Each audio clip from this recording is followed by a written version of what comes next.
আসসালামু আলাইকুম ওয়া রাহমাতুল্লাহি ওয়া বারাকাতুহু। বিসমিল্লাহ ওয়াল হামদুলিল্লাহ ওয়াস সালাতু ওয়াস সালামু আলা রাসূলিল্লাহ ওয়া বা'দ।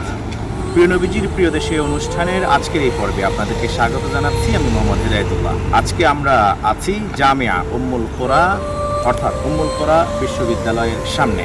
প্রিয় দর্শক শ্রোতা, আজকে পরিচয় করিয়ে দিব এই বিশ্ববিদ্যালয়ের সাথে আপনাদের। চলুন যাওয়া যাক।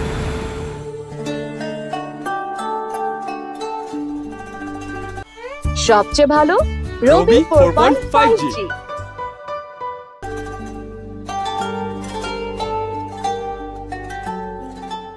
জামিয়া উম্মুল কুরা বা উম্মুল কুরা বিশ্ববিদ্যালয় এটি সৌদি আরবের ইসলামিক সরকারি বিশ্ববিদ্যালয়।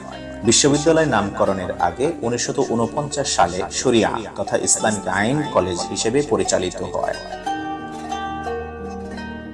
1981 সালে এই কলেজকে বিশ্ববিদ্যালয়ে উন্নীত করা হয় এবং তার নামকরণ করা হয় জামিয়া উম্মুল কুরা হিসেবে। বিশ্ববিদ্যালয়ের অধীনে একাধিক কলেজ রয়েছে। কলেজের অধীনে রয়েছে একাধিক অনুষদ: দাওয়া এন্ড উসুলুদ্দিন অনুষদ, আরবি ভাষা অনুষদ, ব্যবসা অনুষদ, এডুকেশন বা শিক্ষা অনুষদ, ফলিত রসায়ন অনুষদ, সামাজিক বিজ্ঞান অনুষদ, প্রকৌশলী ও ইসলামিক স্থাপত্য অনুষদ, আরো অনেক।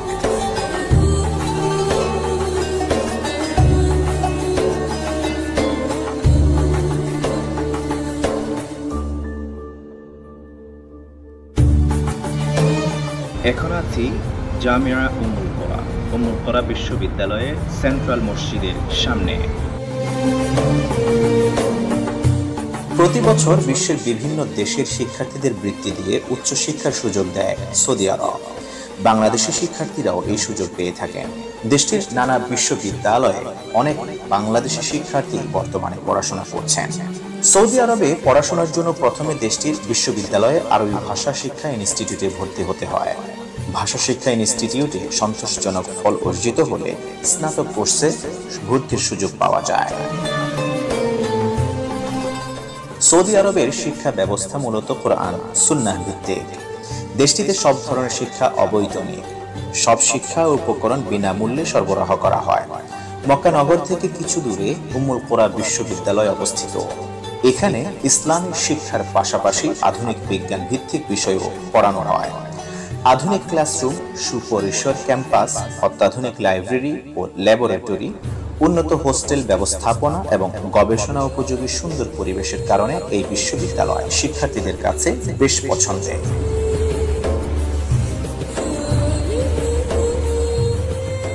মাসিক ছাত্রবৃত্তি প্রায় 840 সৌদি রিয়াল।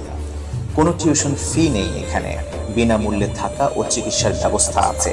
কিছু বিশ্ববিদ্যালয়ে বিবাহিত শিক্ষার্থীদের জন্য ফ্যামিলি ভিসা ও কোয়ার্টার ব্যবস্থা আছে।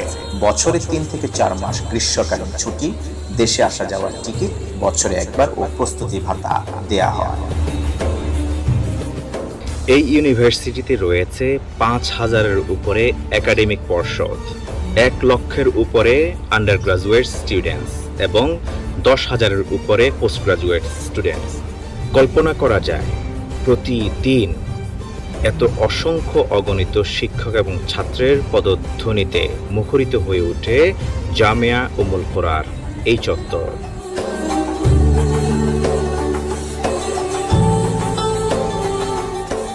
সৌদি আরবের বিশ্ববিদ্যালয়ে বিদেশি শিক্ষার্থীরা বৃত্তির জন্য আবেদন করতে পারেন। বাংলাদেশি শিক্ষার্থীদের শুরুতে ডিপ্লোমা ইন অ্যারাবিকে আবেদন করতে হয়। এই ডিপ্লোমার শেষে স্নাতক কোর্স শুরু করতে হয়। সৌদি আরবের যেসব বিশ্ববিদ্যালয়ে বিদেশি শিক্ষার্থীর ভর্তির সুযোগ দেওয়া হয় তার সবগুলোতেই আরবি ভাষা শিক্ষা ইনস্টিটিউট আছে।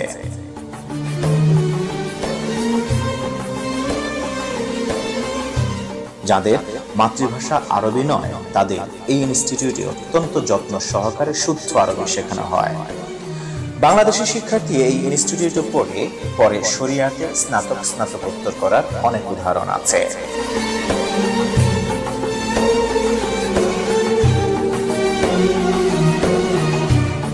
সৌদি বিশ্ববিদ্যালয়ে আরবি ও ইসলামী বিষয়ে শরিয়া, দাওয়া ও ইসলামিক স্টাডিজ স্নাতক পুরোপুরি আরবি মাধ্যমে পড়ানো হয়।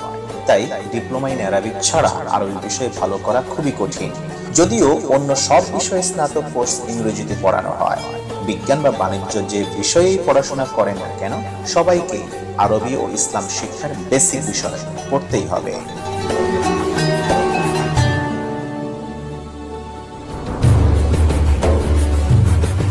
চার লেভেলে ডিপ্লোমা ইন অ্যারাবিক শেষ করতে মোট 2 বছর সময় লাগে। যাদের আরবির দক্ষতা ভালো তারা সরাসরি 2 বা 3 লেভেল থেকে শুরু করতে পারবে। এতে 1 থেকে 1.5 বছরের মধ্যে ডিপ্লোমা শেষ করে স্নাতক কোর্স পর্যন্ত শুরু করা যায়। মূলত এই কারণে সৌদি বিশ্ববিদ্যালয়ে বাংলাদেশি শিক্ষার্থীদের সরাসরি স্নাতকে আবেদনের সুযোগ নেই। আবেদনকারীর বয়স 17 থেকে 23, কোনো কোনো বিশ্ববিদ্যালয়ে 25 বছর বয়সের মধ্যে হতে হবে। কিভাবে আবেদন করবেন? আবেদনের জন্য গুরুত্বপূর্ণ কাজ হলো প্রয়োজনীয় কাগজপত্র প্রস্তুত করা। আবেদন পিডিএফ ফরম্যাটে সর্বোচ্চ 200 কেবি সাইজের হতে হবে। পাসপোর্ট কমপক্ষে 2 বছর মেয়াদের হতে হবে। পাসপোর্ট সাইজের ছবি সাদা ব্যাকগ্রাউন্ডে টুপি ও চশমা ছাড়া হতে হবে। মেডিকেল ফিটনেস সনদ থাকতে হবে। সিভিল সার্জন অথবা যে কোনো মেডিকেল সেন্টার থেকে হতে হবে। এইচএসসি বা আলিম পরীক্ষার সার্টিফিকেট ও মার্কশিট অনুমোদিত অনুবাদ কেন্দ্র থেকে আরবি অনুবাদ করে নোটারি ও ইসলামিক ফাউন্ডেশন থেকে সত্যায়িত করে নিতে হবে। এরপর কাগজপত্র সংশ্লিষ্ট বোর্ড, শিক্ষা ও পররাষ্ট্র মন্ত্রণালয় থেকে সত্যায়ন এবং সর্বশেষ বাংলাদেশের সৌদি দূতাবাস থেকে সত্যায়ন করতে হবে। ছাত্রীদের আবেদনের ক্ষেত্রে মাহরাম অভিভাবকের ইকামার কপি লাগবে। সৌদি আরবের ইসলামী সংবিধান অনুযায়ী মাহরাম ছাড়া মেয়েদের উচ্চশিক্ষার কোনো অনুমতি নেই। বিশেষ দ্রষ্টব্য, মদিনা বিশ্ববিদ্যালয়ে আবেদন করার জন্য মন্ত্রণালয় ও এমবাসির সত্যায়ন করা জরুরি নয়। স্কলারশিপ অ্যাকসেপ্ট হলে তারপরে সত্যায়ন করে নিতে হবে।